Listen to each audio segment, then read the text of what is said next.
শীতের দিনে কার না পিঠা খেতে ভালো লাগে। তাই আমি আর আমার শাশুড়ি নারিকেল দিয়ে পিঠা তৈরি করার আয়োজন করে ফেললাম।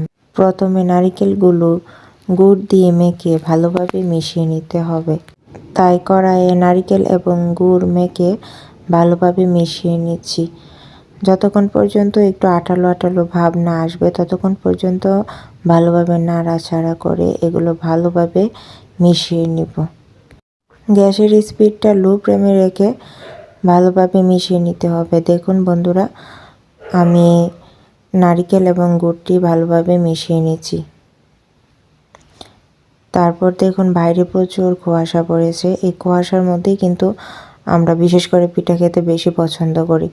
আর এইদিকে আমি আমার শাশুড়িকে হেল্প করছি আর উনি সুন্দর সুন্দর ডিজাইনের পিঠা তৈরি করছে। বন্ধুরা, শীতের দিনে নারিকেল দিয়ে পিঠা খেতে কারা কারা পছন্দ করেন আপনারা অবশ্যই কমেন্টে জানাবেন।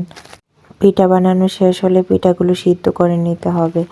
পিঠা বানানো প্রায় শেষের দিকে। পিঠা বানানো শেষ হওয়ার পর দেখুন আমাদের অনেকগুলো পিঠা হয়ে গেল এবং পিঠাগুলো আমরা সিদ্ধ করে নিলাম।